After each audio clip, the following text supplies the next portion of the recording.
Are you actually gonna be available to let people in and out of there as they need to? That's not how it works. Okay, so they'll automatically be able to join it. Mhm. Okay, Okay, so I'll just. Okay. Thank you, Valerie. Okay. okay, so I'm Lisa DeCandia. I work for Mid Carolina Regional Council. I'm the Sampson County Medicare Ship Coordinator. That's a mouthful. I have some information for you all on the back table for you guys to pick up and take with you today. And I'll tell you a little bit about myself. So I am by nature a chaplain. I'm recognized as a chaplain. I did a hospice work for 12 years before I joined Mid Carolina. I worked for Liberty Hospice the whole time, and I worked up and down the I-95 corridor and finished my time with Liberty working in Fayetteville and Clinton alone as I was finishing. And so I've been with Mid Carolina just a little bit over a year. So some of their stuff is new to me. Some of it's not new because I did some contract work for them during the pandemic and just a little bit after the pandemic before I had come to work for them. I provided some virtual workshops. I did some in-person workshops and things like that. So my father was active duty military and retired. My husband was active duty military and retired. So I'm a military dependent and I'll die connected to a military community when it's all said and done. I don't know if that's a good thing or a bad thing, so I just try to be non-judgmental about it. And I know Miss Angela, because like I said, working with Liberty Hospice here in town, I used to come and do support things sometimes here at the center when I worked for Liberty Hospice. Okay. So you guys want to introduce yourselves or you have any questions? No questions. Okay. I'm Geraldine Rose, and I've been coming to different meetings here for around 3 years, and I have learned something from coming. I have learned more than I did before I started coming. Oh, that's always a good thing. I'm Thelma Smith. Geraldine and I started Cummings at the same time.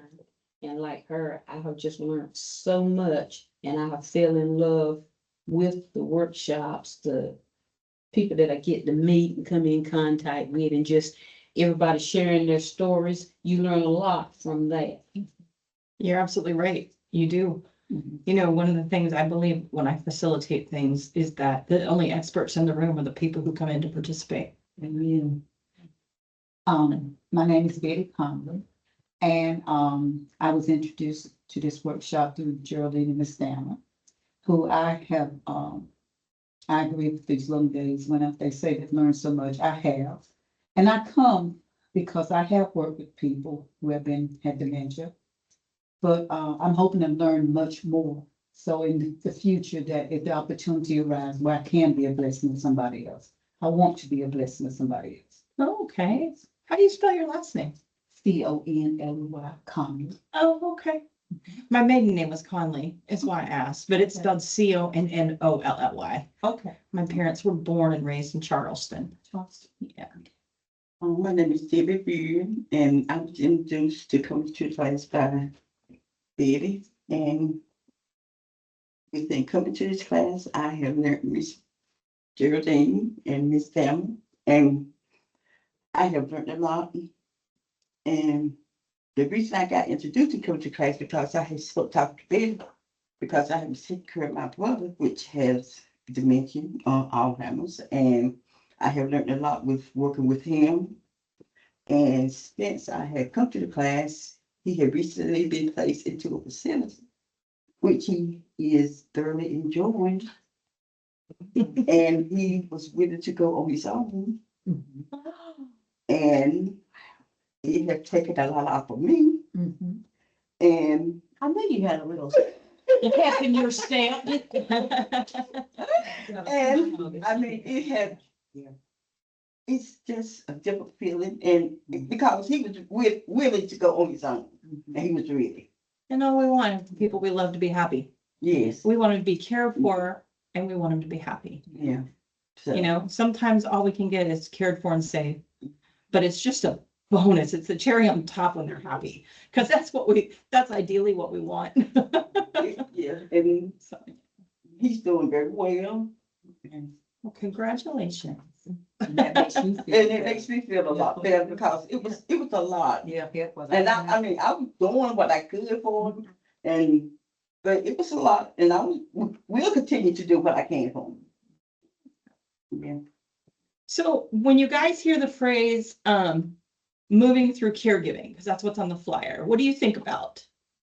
What comes to mind? Far as being a caregiver, moving through caregiving, it's, I look at it as being a blessing to the person that you're having to take care of, but at the same time, looking out for yourself and maintaining your own health. Learning how to take care of yourself as well as the patient at the same Okay. time, or your family member at the same time. Okay. What about the rest of you? Would you come? I think it's being able to maneuver through the ups and downs and being able to adjust and cope with what's going on with the patient and the unknown, the things that you don't know and that are a surprise to you, and just being able to respond to that in a positive way. Okay. I think even though I have to move, I need to find some time to take some time out for exercise. And just don't forget about my body, myself. That way I won't get depressed or sick, trying to take care or either help a little one that have that disease. These are all really great answers. So my goal as a facilitator when I do workshops is to increase self-awareness. Because there's a really old book written, it's been several years back, but it's been published and republished. I don't know how many times. It's called The Body Keeps a Score. And what it says is that every day that we're alive, what we go through in the course of a day, our body records the memory of it.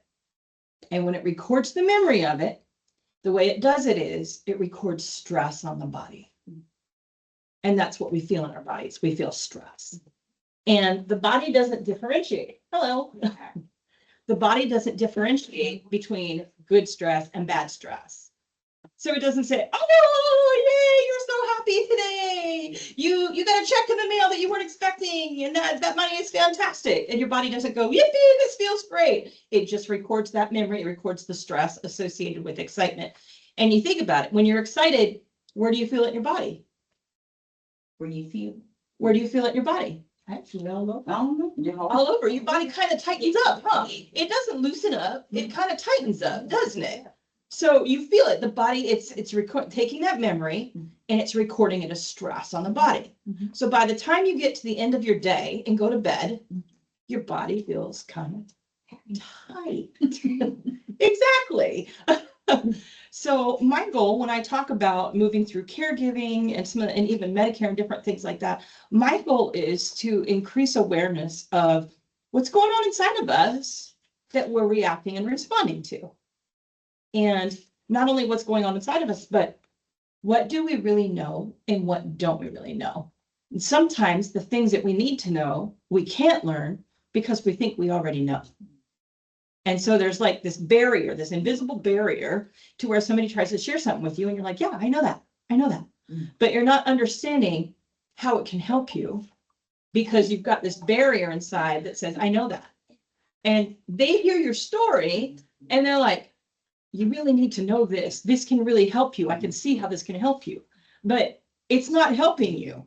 And it's not helping you because you don't know what it is that you don't know, because you think that you already know what it is that you don't really know.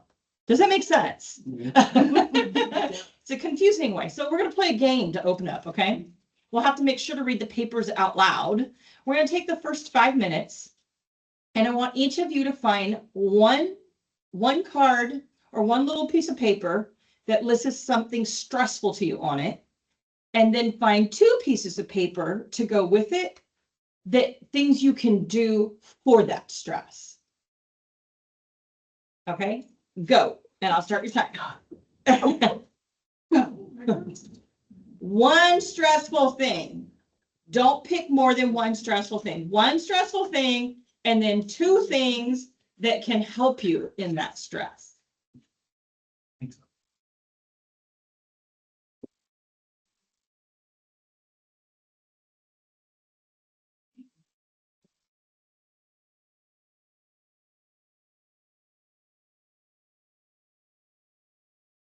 They might be a little mixed up, so you might have to read them really carefully. Oh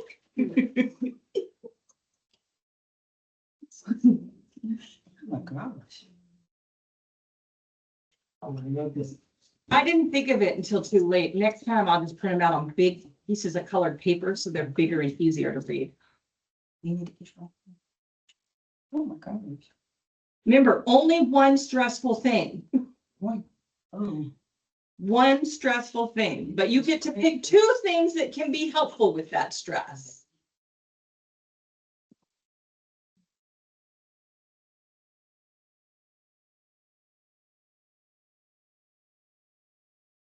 Then pick 2 things out of there that will be. Yeah, they're mixed up though. The ones that are helpful are mixed up. I think Angela put them mostly on this side of the table. You might have to move around to read some of them.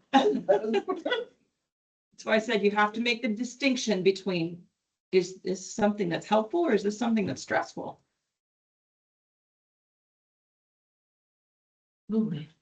Geraldine has her 3. She got She got her 3. I mean, I may not be the answer. Oh, but you know, there's not a, I'm gonna tell you if you have more one stress when we talk about them, but other than that, they can't be wrong. I mean, Other than that, they cannot be wrong, because it's not a right, wrong activity. don't sit over there and just have to, just be. That's what I do. Yeah, you can move around, it's okay. You won't always be seen by the camera too if you don't want to be, because it goes around. It's only just if you lean in.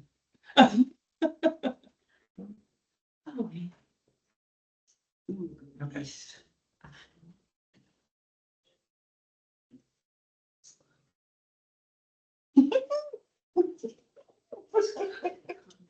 Okay, we got 3 at the end of the table too.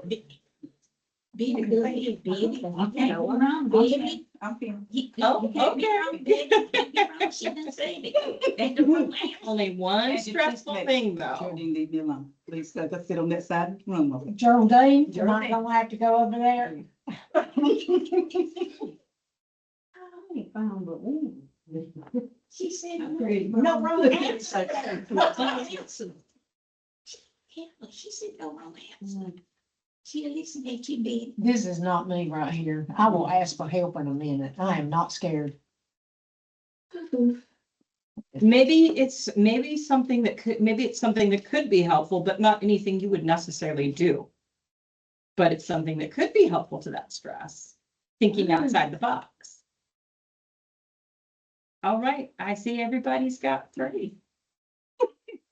Put it right there. All right, so who wants to share what they found stressful? Greeting while they are still here. What'd you say, Geraldine? I'm sorry. Grieving while they are still here. Grieving while they're still here. Grieving. Oh, wow. Grieving while they're still here. It's okay. I got you. Grieving. What's that like? What's stressful like that about that? Well, I need to make a weekly plan where I won't be feeling depressed while I am working or taking care of my loved ones. Okay. And like I said, maybe we will work out at least once a day after I take her or help someone for 10 hours or 12 hours, I need to find some time to get away and do a little exercise or quietness for myself.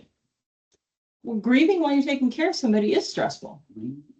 It makes us think about a lot of things Yes, ma'am. that we don't really want to think about, right? Right. So what are some of the things we think about as we're taking care of somebody and we're beginning to grieve? We're beginning to feel the fact that they're not who they used to be. They're not ever going to be who they used to be. And one day they won't even be here. That it could be you, or it could be us. Oh, Yeah. that's part of that grief is, Yeah. is recognizing my own mortality. Uh-huh. This could be me. This could be. And what happens when it is me? Who will be here for me, right? What are some of the other thoughts that come with that grief when you're taking care of somebody? But you can't do but so much to make a difference. You know, you do whatever you can, but when they're faced with that decision part of staff and everything, there's only so much that you can give, you know. If you could reach out and touch that person and heal them, you would.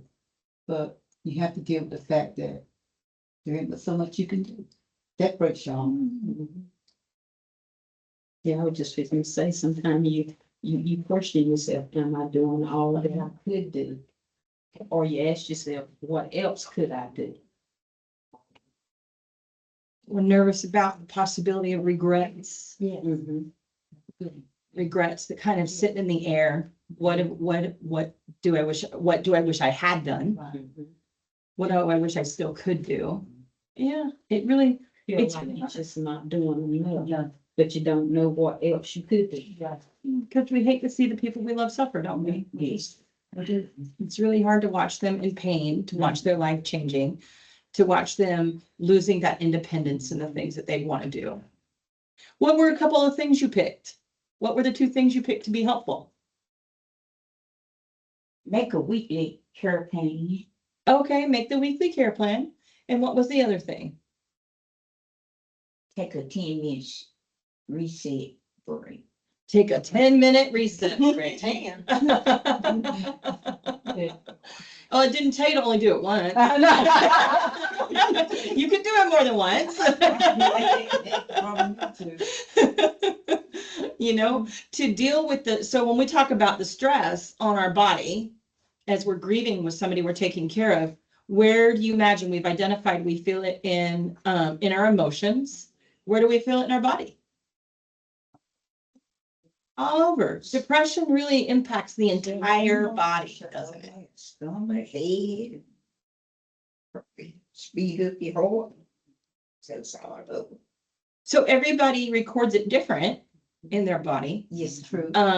When I record stress, a lot of my stress goes to my digestive system over the years, and I can tell because it does not do well.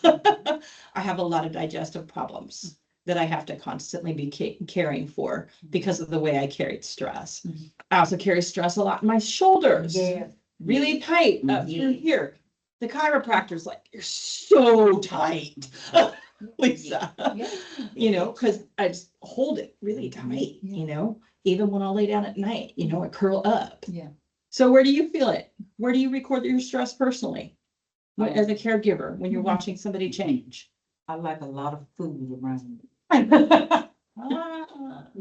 mean, Well, you can come to my mama's house. There's plenty.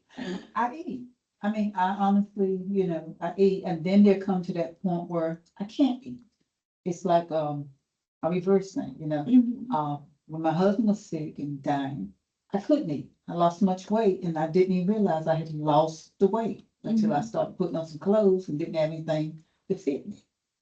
But then I find that sometimes when stress comes upon me, I just eat.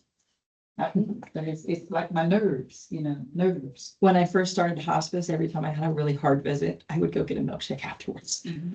Just like- And I noticed the pattern. Yeah. I noticed the pattern. I really Back did. and forth, back and forth. Yeah. And I know it sounds crazy to some people, everybody eats, but sometimes you just find that food is the comfort. That's the Mhm. comfort that you kind of. So the reason why it becomes a comfort is because of the way it impacts the body. A lot of the times what we're looking for is sugar. And we find it in the carbs, we find it in the processed foods, we find it in, you can even find it in the fruits. If you're eating just to eat, you know, still find the carbs and the sugar in it. You can find it like I was finding, I'd go get the milkshake each time there was a hard visit. You should see when they put chocolate in hospice offices, it goes quickly. The staff will eat it quickly. You know, it does something. It does something there. It does something with your brain and the way your brain releases chemicals, as well as the way your body responds. Our body learns to draw energy from sugar. And it's a quick fix And it's a quick drop. too. until it falls. That's right, until it falls. Yeah. So you're absolutely right. Who wants to share a stressor they picked? What was their stressor? I picked lack of sleep. Lack of sleep. Mhm. That's a killer. And I picked that because when I was dealing with my sister, that all of that, everything else that was going on, that's where it landed, was with my sleep. I'd just be so wound up and so it's like my brain would just be tied in knots and I just could not sleep. I lay down and it was like little things just racing around in my head.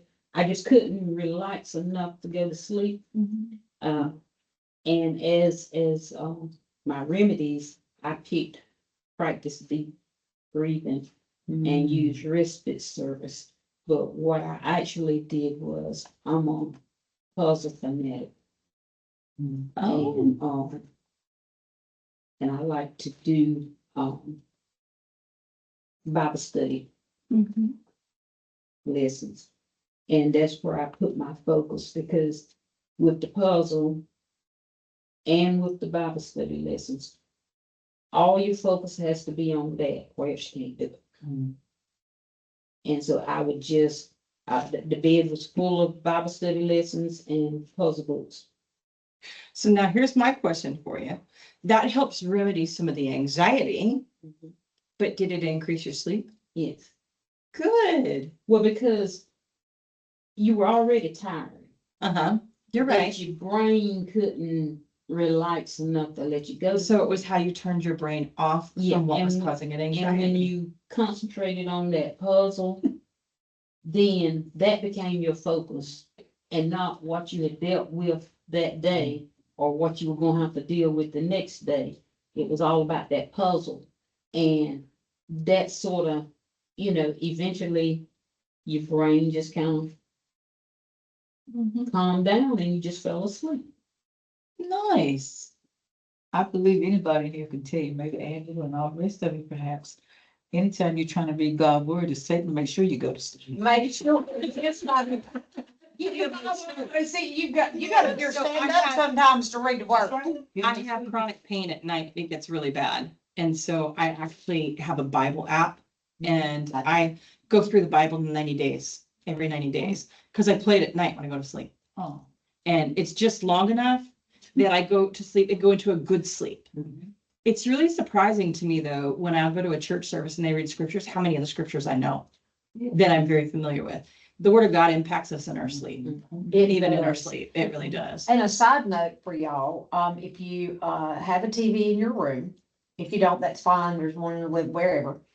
Or your phone or your tablet, if you go to YouTube and you pull up the word while you sleep and it's soft and easy, it's playing and you can hear it. And your subconscious hears it while you sleep. So good to fall, and it's just so sweet falling asleep to that too. I sleep much better listening Oh, to it. I sleep 100%. better. When I don't listen to it, I toss and turn more. The pain is a lot more pronounced throughout the night. So I know. I don't sleep well with music, or your TV. It kind of. I can't sleep with music or a TV. You're correct. Yeah. Not even the sounds, the nature sounds that they say for helping for sleep. I can't do any of that. But listening to the Bible, Yeah. that particular one, and it's time to go so long each night, Mhm. it really does help me a lot. But the other stuff, you're right, I can't.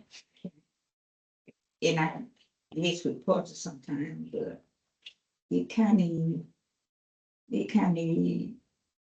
make me not go out to sleep, kind of keep me woke longer. When I mess with a pulse or two. Yeah, but if I don't, I can soon go out to sleep. What'd you guys find stressful? Um, Go. exhaustion that doesn't go away. Oh. While it's tired all the time. Don't care what you do, it seems like you're just tired. You just find that you're tired. I don't know if it's in the brain or what's going on here, but it's just exhaustion that doesn't go away.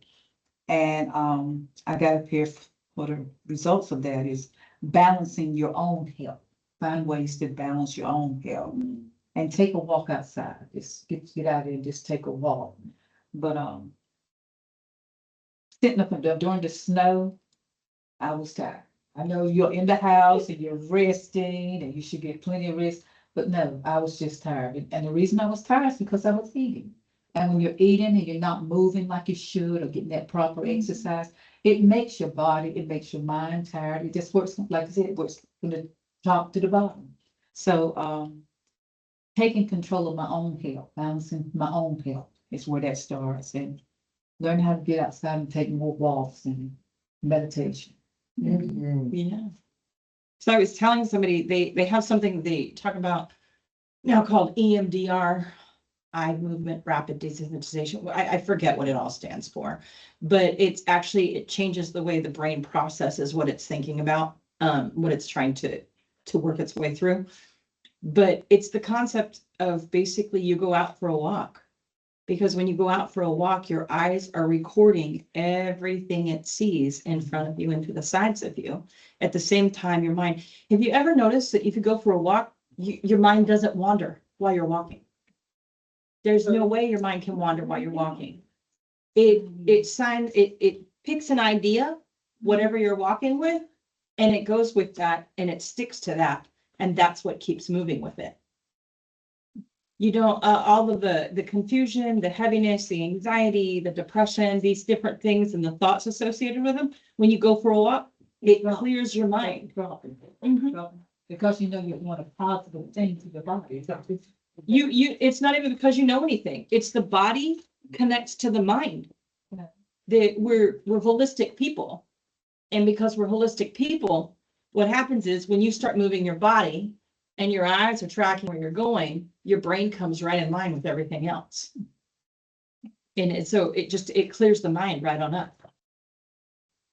It also, if you think about it, you go for a walk, your breath changes. You take deeper breaths and your breath becomes more regulated. Otherwise, what happens? You're like, slow down. And you slow down until your breath regulates, right? It's still about regulating that breath. So what happens is when you go for a walk, your body's working, your eyes are tracking, your breath is regulating, and your mind becomes clearer. Would you say that walking on the treadmill is the same as far as walking outside, as far as your body wise? I mean, that same mentality that you're just saying right there, as far as the mind. It's still gonna work all those pieces the same way. The only thing that's gonna work different is the fresh air component changes things. Fresh air does change things. And then like I remember a trainer sharing with me one time, he said, walking outside exercises, it builds muscle in every part of your body while you're walking outside. On a treadmill, it's just working the lower part of you that's walking on that treadmill. And I was like, really? So it's not the same? And he goes, no, it's not the same. He says, one is going to be a little bit more difficult than the other. And you don't even have to be on a hill outside.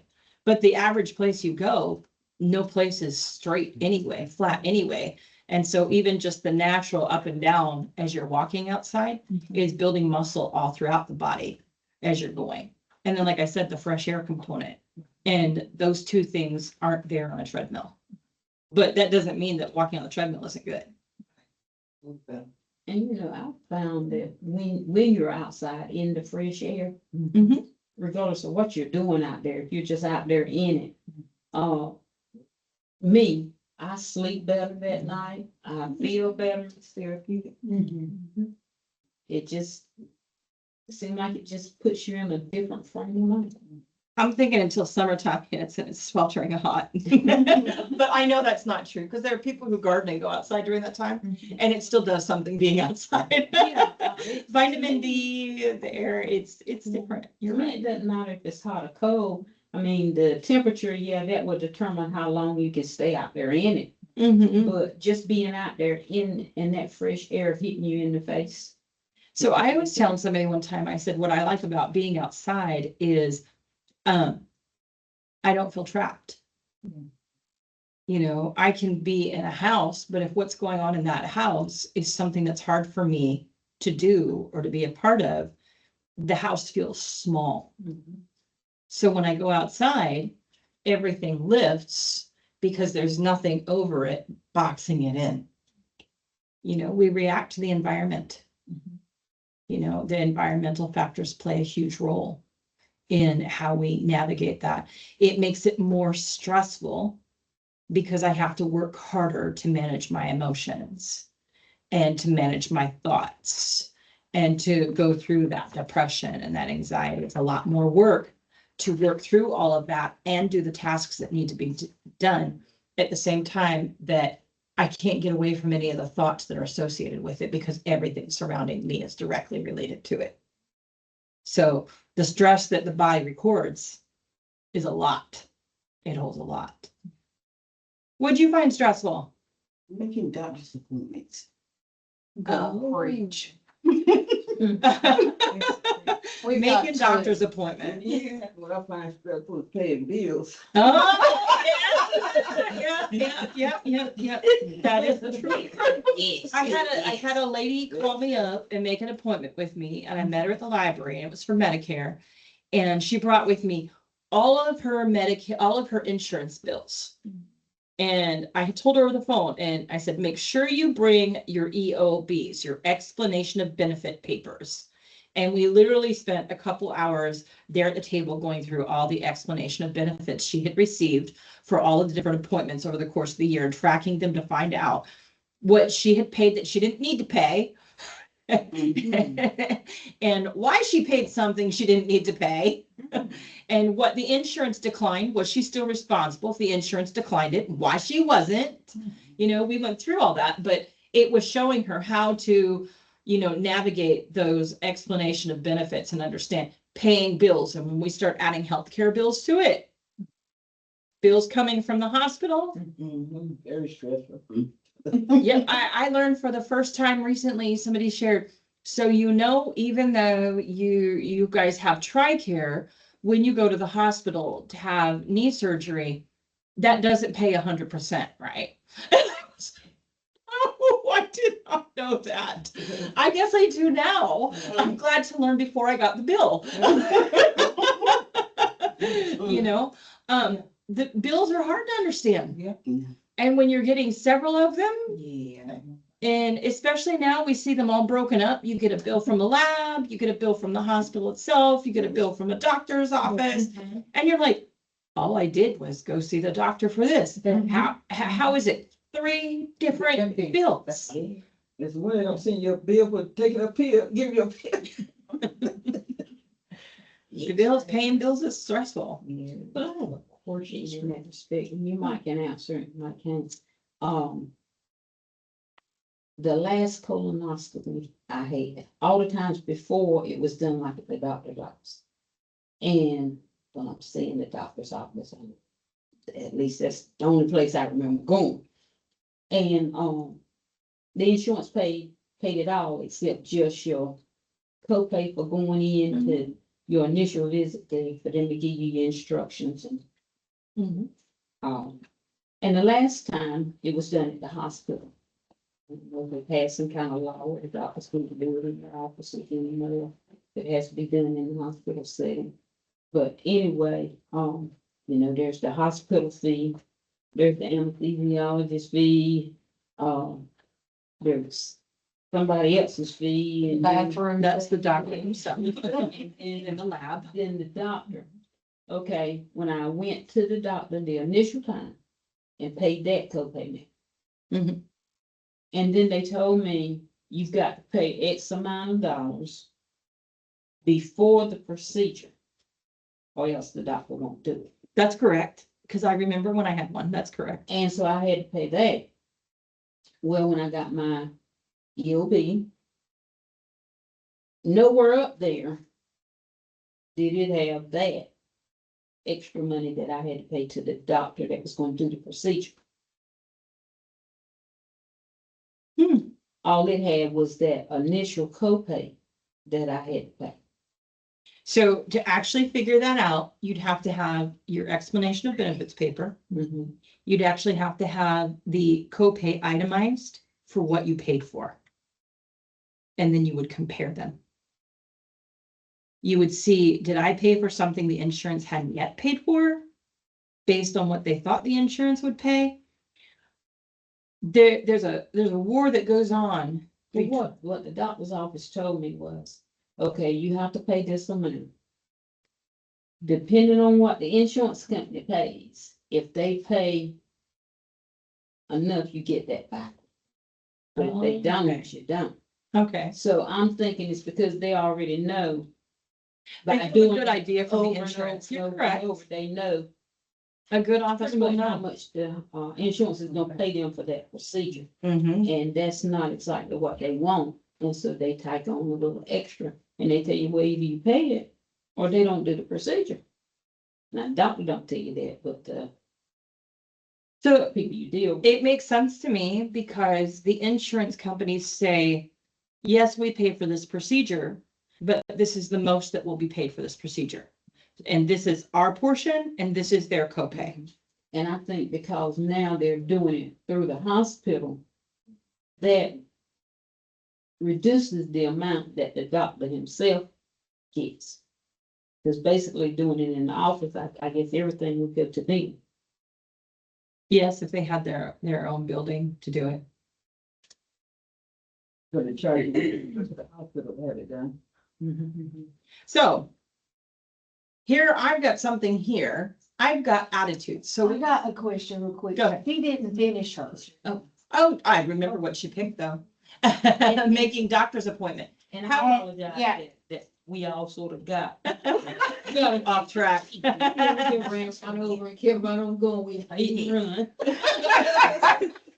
What would you do to move beyond that stressor? What two things did you pick? Well, one I picked was, call a friend with one of them, and the other one was, join a support group. As you have.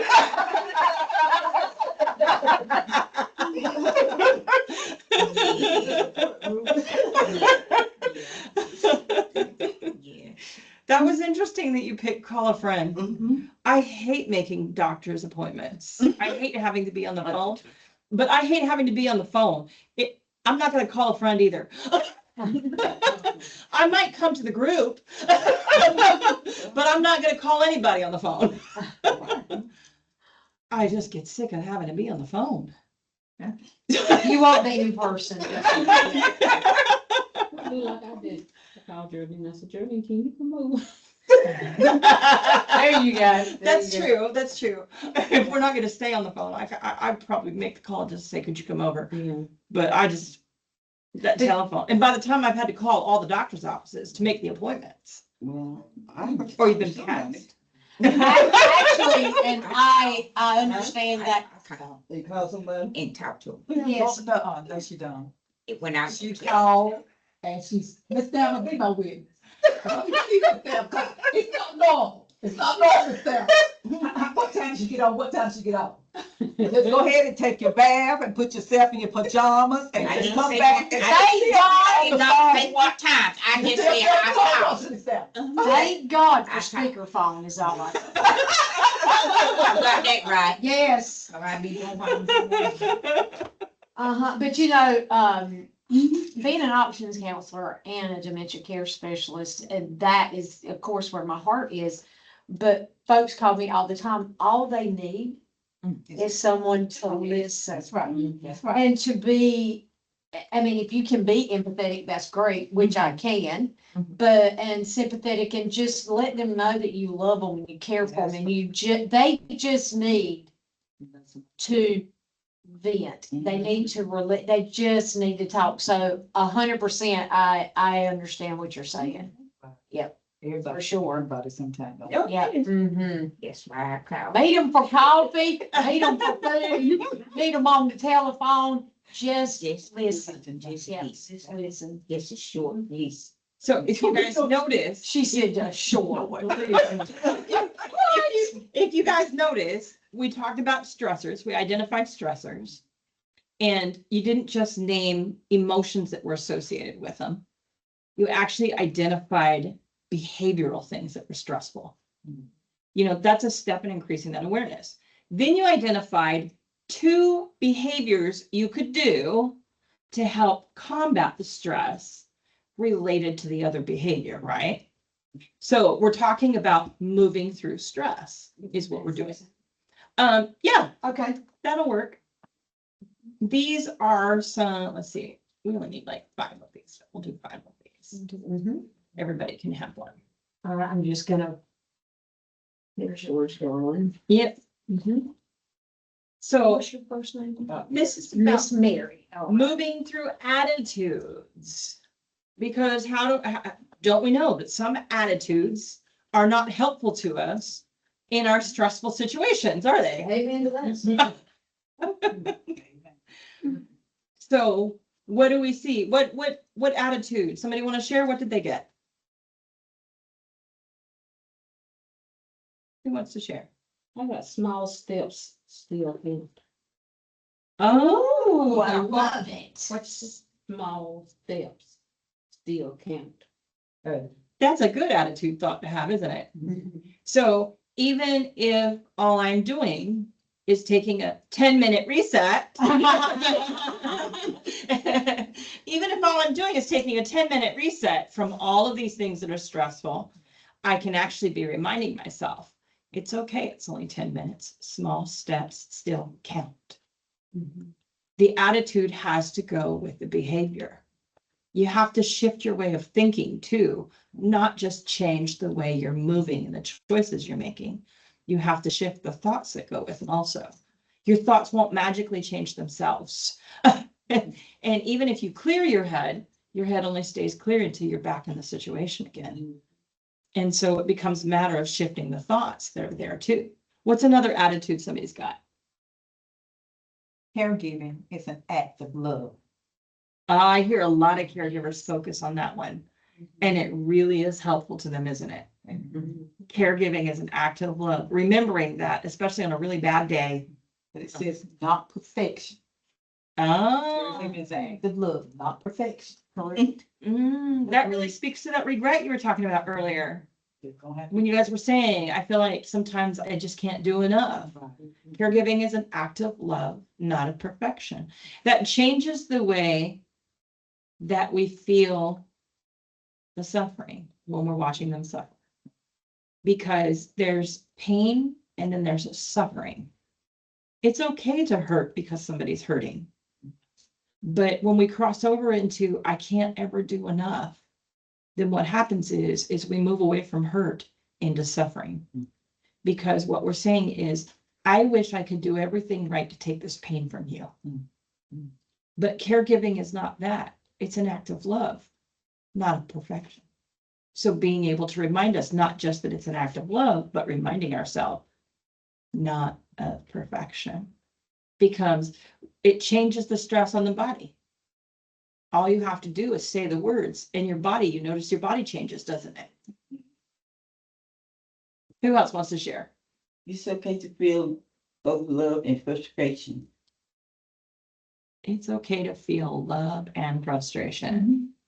That's not easy for us to recognize, is it?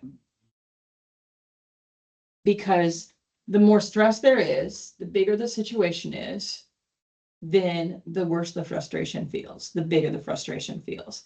And it's hard to remember there's another motion behind that one. You got to be able to move through it to know, hey, I'm carrying both of these things. I'm holding both of these things. It's okay if I hold these things.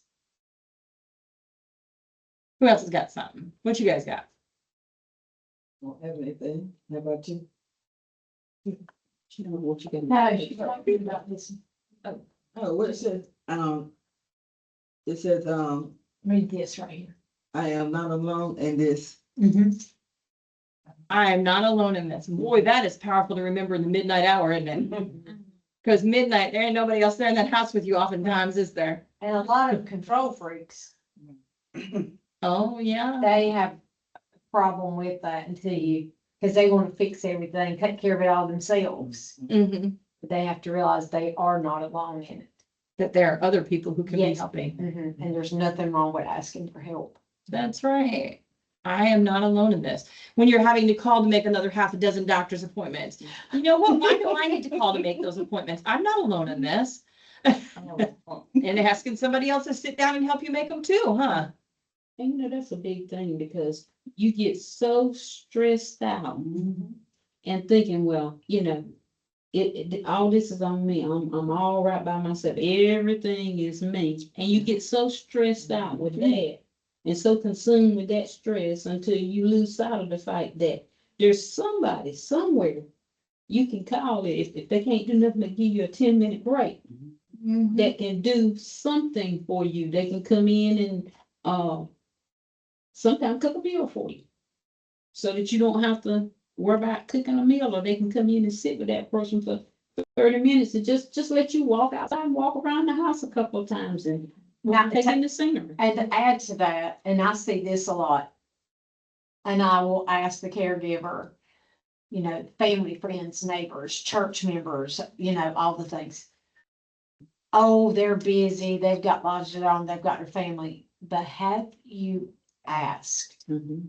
And 9 times out of 10, they have not. Because nobody can do it like they can do it in their head. That's right. Caregiving is an act of love, It's not perfection.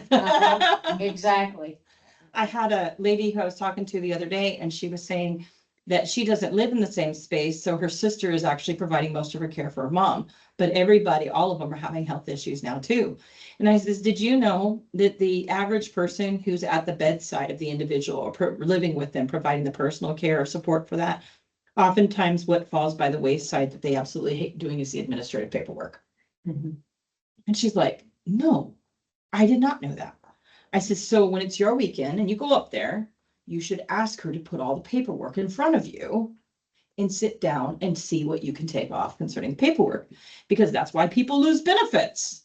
That's why they wind up with bills that are unpaid that they don't understand, because the person who's providing the overseeing of the personal care is not keeping up with the paperwork, because the more mail that comes in, the more they get stuck over here. They don't have the time to sit down to go through every piece of mail or every email. So having somebody say, well, you know, I'm not in this alone. There are other people in it with me, and no task is too small to start. So if you could take care of these recertification papers for me, or find out what we're missing, because I don't understand what it is that we still need that we're missing, because they sent this denial letter back because we were missing something.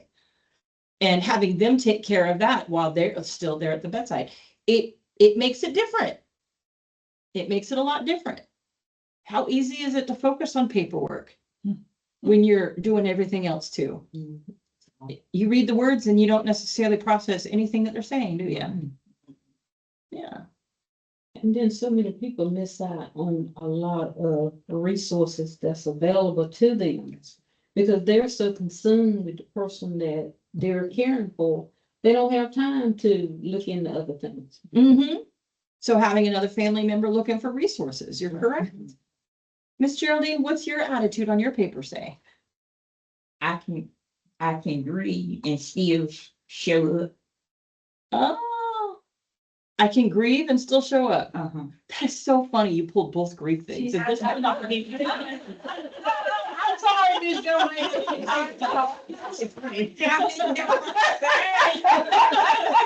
No, you don't have an option sometimes.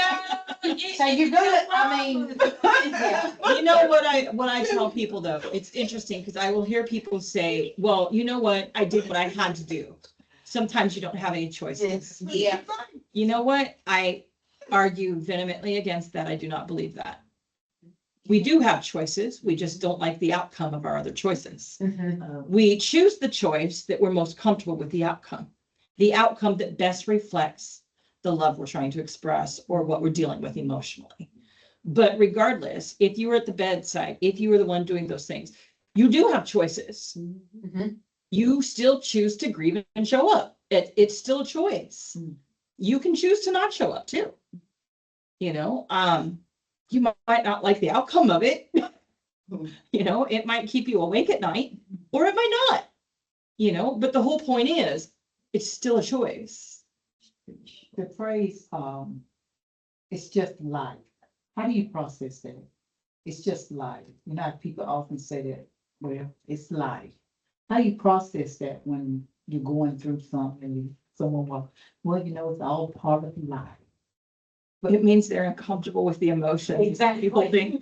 They don't know what else, it's like going through a funeral line. I tell Oh, myself Well, it's just life It says just part of life. when I'm Uh-huh. struggling with the Say it. emotions that I'm holding. Mhm. Because just life holds those emotions at bay. So when you're going through something that's really hard and it's heavy and it's emotional and somebody tells you it's just life. What they're trying to do is they're trying to get you to feel better. They're trying to reduce the emotions that you may be having that they perceive for you in you to be suffering. Because it makes them uncomfortable to see you hurting and suffering. And I share a situation that I had with my sister. I'm elderly because I'm 75. She has children. And it's like they all just threw up their hands and said, it's on you. And I was trying to do every time the phone rang, you know, it was, I need this, I need that. If you could do this, this and that. And I was running, trying to do. And then one day I just sat down and I thought about it. And I said, no, I said, I'm not gonna do that. I'm just running myself ragged. And I told her, I cannot be totally responsible for you. What I'm gonna do, I'm gonna oversee your doctor's appointments. I'm gonna make sure that you get to all your doctor's appointments. I'm gonna go with you so I know what the doctor says. If there's anything going on with you, I can explain that to the doctor. And some of this other little stuff, the children gonna have to do.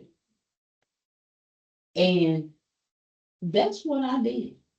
I said, I got to think about me. I cannot make myself sick. I think one of these steps on here for moving beyond a stressor is setting a boundary, creating a boundary. Mm-hmm. I remember saying it when I was making the cards. And Sometimes we have to look at what we're able to do, what we're not able to do. because as long as you pull the entire load, they'll sit back and let you. People will let you. Oh, yeah.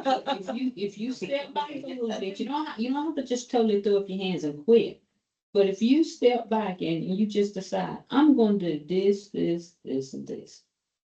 And then you're gonna have to step in and do all the other. Well, and so here we go back to you said you're gonna have to step in and do the other. Mhm. No, they don't have to. It can go undone. Don't have nobody but you. I mean, what do you do then? Well, that's a little bit different. It's right. Now, with my older sister. Because my other sister that I was talking about, you know, I had to kind of step back from. She is not in any physical condition to do anything. She really can't even take care of herself like she should. So by me being the only other sister and the sister that is deceased, she didn't have any children. Her husband was deceased. And if the nieces and nephews didn't want to see out their mom, they're not gonna do for her. So it all fell on me. Well, that was different. I was stressed, but not as stressed as I was getting with this sister. Because that one didn't have anybody to do anything. It was either me or nobody. And so I just had to fix a schedule that would accommodate me and her. And that's what I did. I just done whatever had to be done. Because there was nobody else to do. So can you imagine, when we talk about moving through caregiving, can you imagine how much easier a caregiving journey would be if we actually talked about it with the family and planned it ahead of time? It'd look a lot different, wouldn't it? So I've come to this conclusion in my head about Medicare. I meet people who are on Medicare or getting on Medicare, or they're wanting to change their Medicare plans, because that's part of what I do. And, or they have the bills and wanting to understand the explanation of benefits, but I meet them, they're people who have the insurance, who have Medicare. The people I don't meet are the family members who are going to be caring for them. That's problematic, isn't it? Because even though I've taken care of my own business and gotten what I need and done what I needed, when things start changing and I may not have what I need, it may need to be changed, or I'm not understanding what these things are saying. If my family doesn't know what my benefits are and doesn't understand what my insurance is and who to call with questions, then how does it get resolved? There's a lot of anger and frustration in those conversations, isn't there? A lot. You know, I had a family come to my office to talk to me about the insurance, and it was for an older lady who was in the hospital, and her daughter and her granddaughter were the ones who came to see me, and they've got papers everywhere and hospital bills everywhere. And they're like, we don't understand. And I'm like, do you have her Medicare benefit statements? They're like, what? I said, you can't understand any of this without her Medicare benefit statements. Do you know what plan she's on? Do you know what her benefits are? So it's my belief that we have to have these conversations with family members, not because we're dying or preparing to die or sick or needing rehab or needing home health, but because, hey, I'm old enough to be on Medicare. So this tells me that I'm probably old enough, you and I should have a talk. Or let's go to a Medicare 101 class together. These are ways to move through caregiving by involving other people before we get there. Isn't that right? Can you think of some other resources to moving through caregiving you guys have in your community? What else could you do moving through caregiving successfully? How to reduce some of that stress?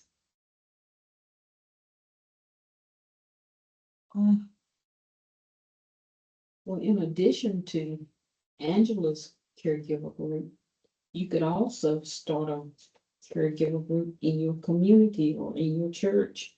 Oh, yeah, because this is one location, isn't it? You're right.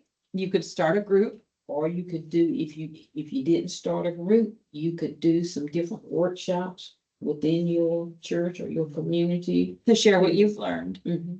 To help educate people on things that they might not need right then, but at some point they may need. And what resources are available and how to go about requesting those resources. Angela, she sounds like she's raising her hand to be a volunteer for you. That's what I'm Way. Where To deal with I stress. get her to have one every other week, and I do one every other week.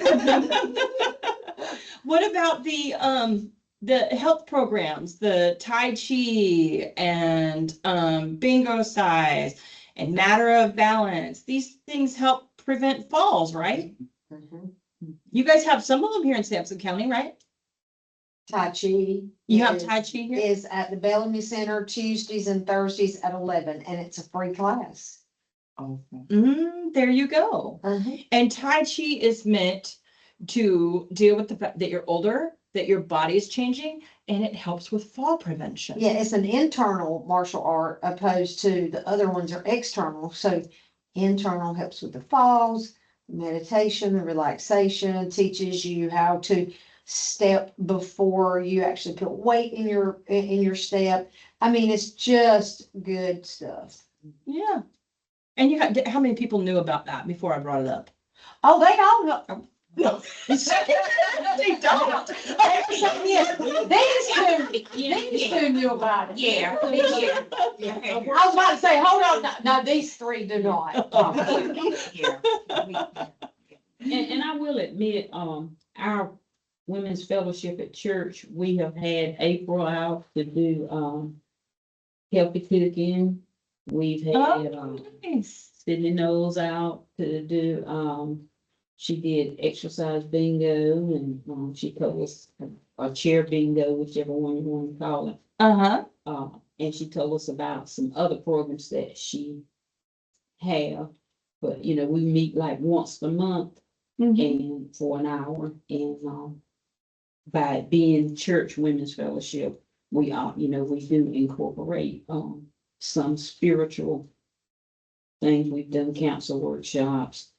I can't think of the other lady's name that came out the first time we did the, exercise bingo. We've had, I can't think of the lady's name that came out and done, dementia workshop with us.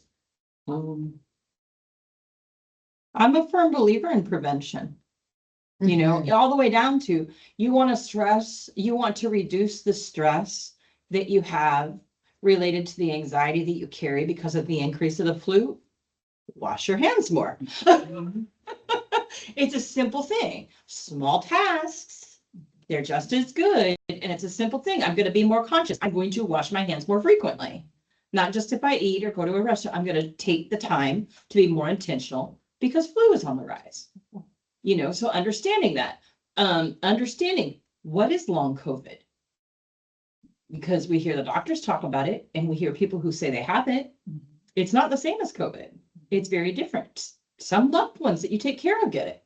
So understanding, increasing, what is my understanding of this? What is my awareness of this? Things like that that are going on around you that you hear, but you don't know a lot about. What happens is they cause additional stress. And remember, I said our body records, the body keeps a score. So you can have these good things going on associated with faith and the faith community and your faith beliefs. And you can also have, and it's recording stress related to that. And it's recording stress related to, I really can't afford to be sick. And it's recording stress to, but my loved one's sick. It's recording all of that. And it's not saying, but this is good and this is bad. So this isn't going to feel too bad, but this is probably going to hurt. It's just recording it all. So at the end of the day, when you sit down or lay down, you think, well, this is me relaxing. But is it really? You'd have to, another thing that you can do to reduce stress is do a body scan. Who knows what a body scan is? So a body scan is where you check in with yourself. You sit down in the chair, put your feet on the floor, and you just begin to kind of go through the different parts of your body. As you're sitting there feeling relaxed, you begin to feel it. You know, where do you feel? What are my shoulders feeling right now? You know, what am I feeling in my chest area right now? And you go all the way down and you give yourself time to feel each part of your body and do a check-in. Then if you do a body scan and go to bed, it feels different than if you go to bed.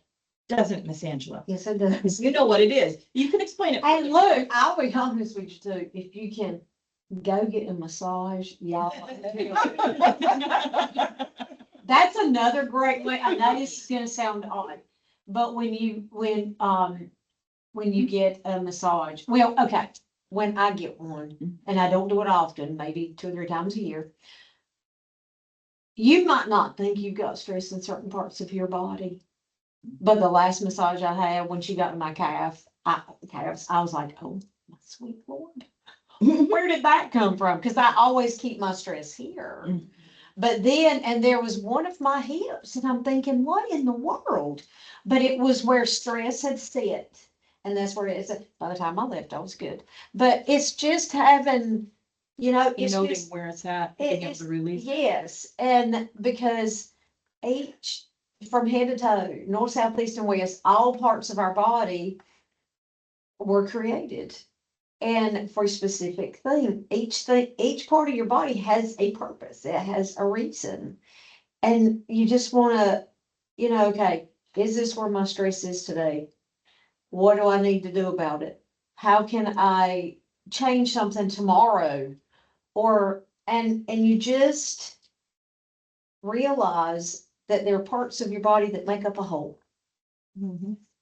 And it's just a body scan, a self check-in, each part of your body, not just the brain.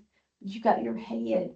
When I take my brush to my head right here, I can tell a lot of where my stress is as well. Because if it feels so good and I'm like, oh, I know I've kept stress here and I didn't realize it.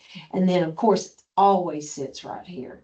Maybe it's in my fingers, maybe it's in my, it just no telling. So you check in with each part of your body, give each part of your body some grace, each part of your body some love, and take a hot bath. And just, just. I'm always amazed when I do a body scan, I'm always amazed at what I notice about my feet. My feet hold stress. It's in your toe. Yeah, I'm really Like, amazed at yeah. I can feel it. When I sit there, when I pay attention to my feet, I can feel the stress in my feet and in my toes. It's like you said a while ago, is being intentional about everything and just loving through caregiving, not only your loved one, but yourself. Yeah. So our body notes the foods we eat. And it notes how it responds, what the foods do for us. That's why a person who's used to eating like candy, when they decide to stop eating candy or stop drinking soda, they really struggle with it. It's because the body knows, maybe they're skipping meals, they're exhausted, they're tired, and the body's like, oh, I just need that energy. Please, I just need a Coke. I just need a Coke. I haven't had a Coke in 2 weeks. And surely I can have a Coke. And then the body's like, oh, thank God. There it is. Now I got it. That's why it's so hard to quit, because the body knows that. When you're intentional about your eating, when you're being mindful in your eating, mindfulness, you can do a mindfulness eating exercise. It's where what does this food feel like in my hand? What color is it? What does it look like? What is it when I'm removing the wrapper, or if I'm peeling something, what does it sound like? Or as I'm putting it in the dish, what are the noises associated with it? When I go to take the first bite, what do I notice about the smell? And then when I first put it in my mouth, what is the texture of it? What is this taste? When you go through that process like that occasionally, you're becoming more aware of the food and its impact on your body.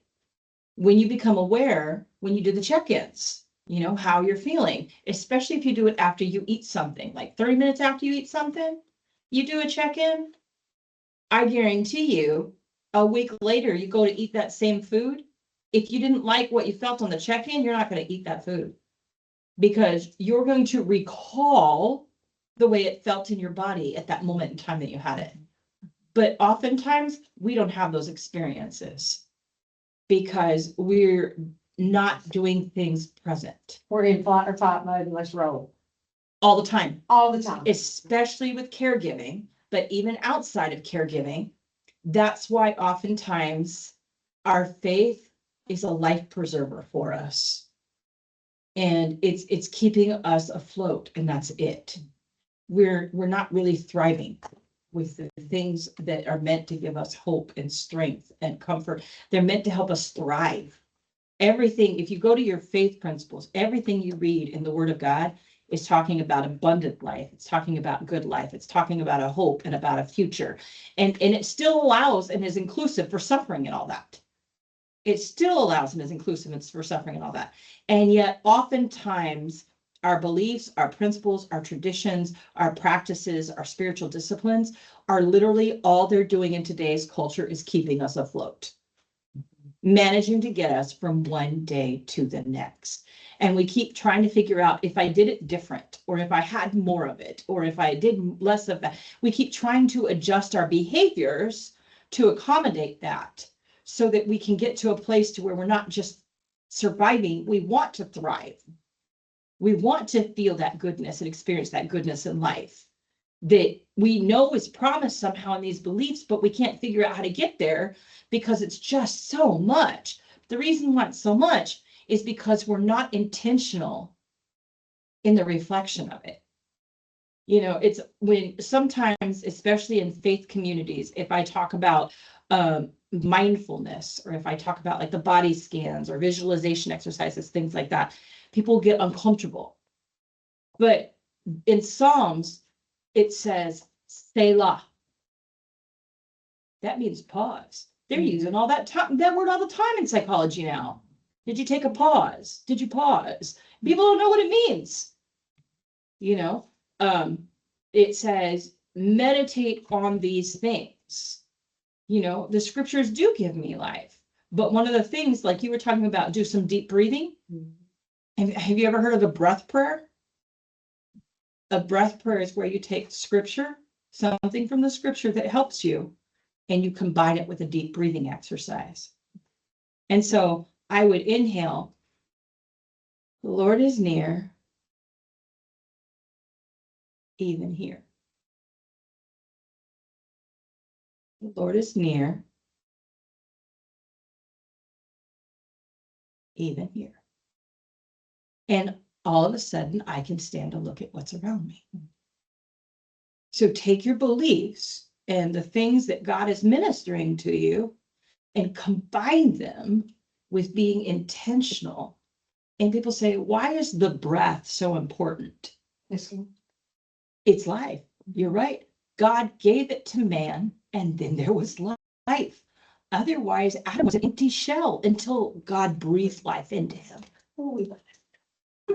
So all of this comes together. It all comes together. All we've been talking about today, whether it's planning about Medicare, talking about the things that are stressful, identifying, growing in awareness of things that we can do behavior-wise would actually help.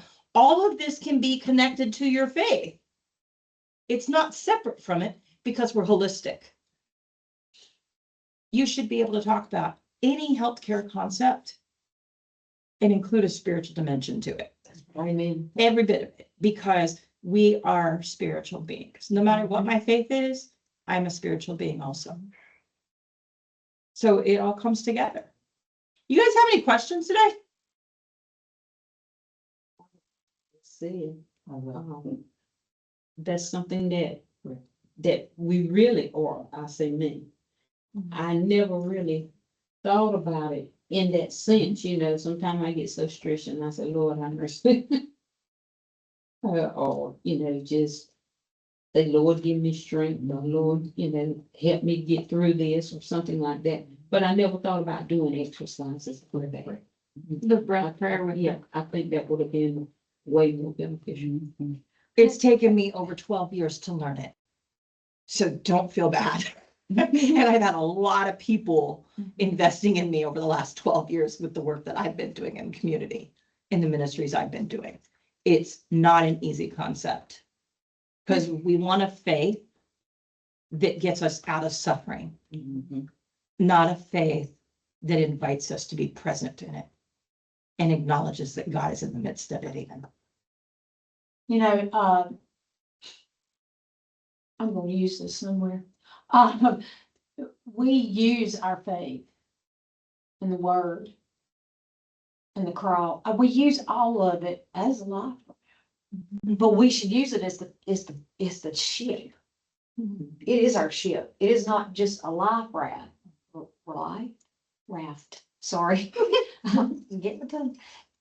So that right there, when you're in the flight or fight mode, all you can think about is that life raft.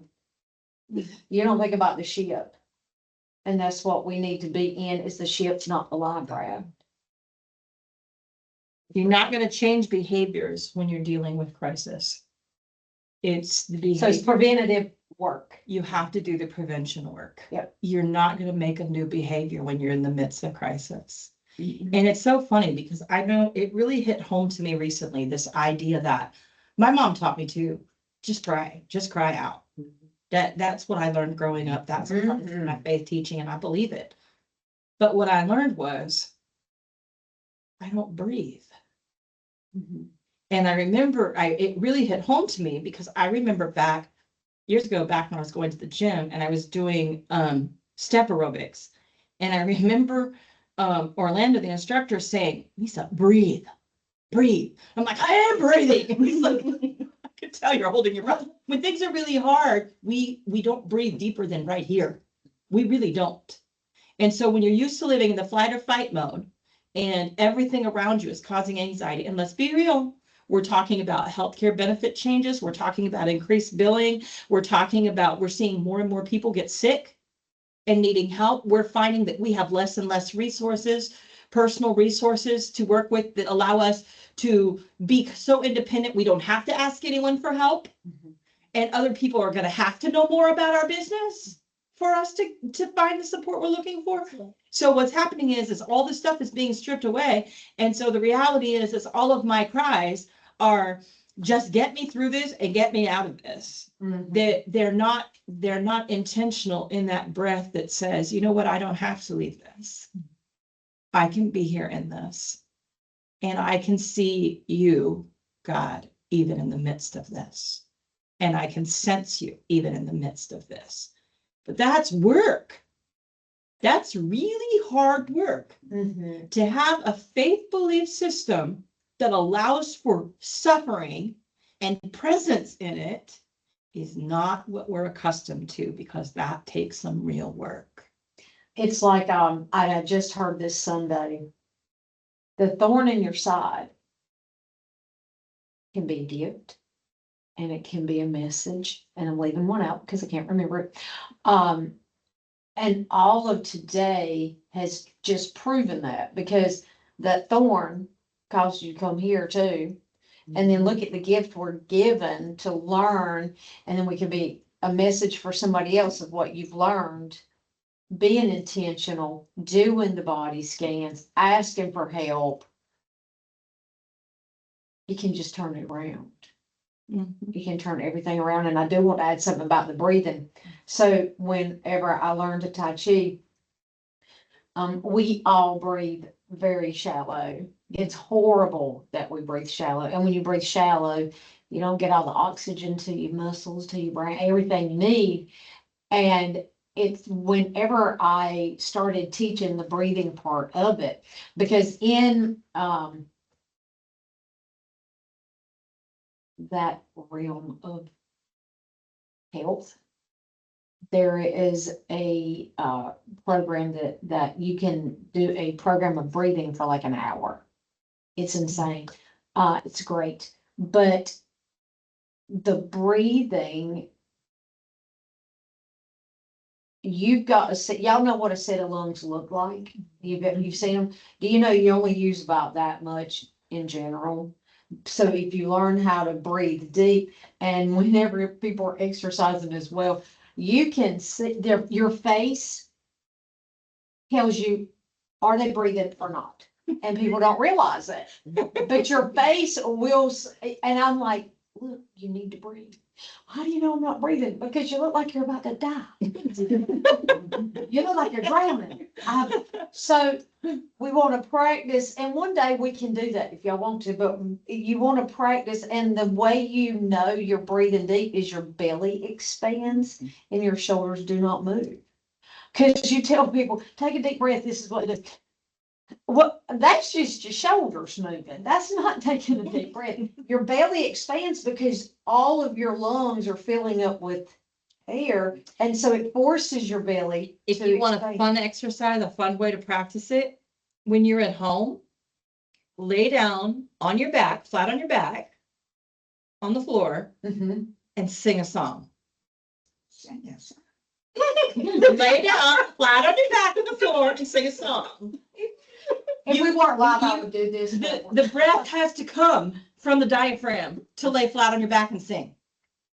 You cannot lay flat on your back and sing. So y'all without the practice breath- this and call me tomorrow. Without the breath coming from the diaphragm.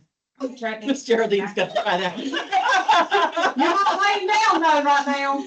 No, not here. No, she's gonna try Not it. here. There you go. No, honey. You better call me. I'm gonna try. They teach it to the vocalists when people learn it to sing. We It's an did do exercise that. you can do We did singing. do that. We also put a book on our bellies. And you say, you can't do it? I mean, It comes from your diaphragm. You cannot sing from here laying flat on your back. It has to come from here when you're laying flat on your So back. it forces your Your lungs body- to. Your body and your lungs have to do it a certain way when you're in that posture, or you can't do it.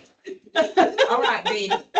We're gonna try it then. Yeah, we, I might call you and tell you come over to help me get up. we gonna need to help get up. I get on the floor too much now, but I never They don't need no help getting up, huh? No. Yeah. Well, if, So- if you all don't have anything else for Miss Lisa, Miss Lisa, do you have anything else? No, I was just gonna encourage you to find your own breath prayer. Find your own breath prayer. I'm You know, totally this doing that. one, Yeah. Totally. thank you. this one really helped me. The Lord is near even here because there are just some places I just want to leave. So reminding myself that he is there, even there, and doing that breath in and breath out, it lowers my blood pressure and everything, and it calms me down and it makes me present. Sometimes I take a deep breath and hold it for about 5 seconds and then let it out slowly. Yeah, so when you do a breath exercise, when you breathe in typically, they say you breathe in through your nose to the count of 4, you hold it to the count of 4, and then you release it through your mouth to the count of 8. So it's 4, 4, and then 8. But you're supposed to hold it. You're not supposed to go. You know, you got to hold it for a few minutes, a few seconds. Supposed to- The body say this may be a few seconds, not a few minutes. You gotta slow it down to hold it, and then you release it through your mouth. Even when you're doing the breath prayer, it's in through your nose, hold it, and then out through your mouth and brush your lips. You did find that that breath prayer didn't come overnight, it's something that you had to grow into. Yes, yes. For me to even pause, I had to Yeah, grow into yeah. it. It took me a long time to learn and to come to appreciate practices like this. And I'm still not really great at it. You know, it's still a part of learning Right. and a growth and a work in progress. You know, I don't think it's something that comes natural to anybody.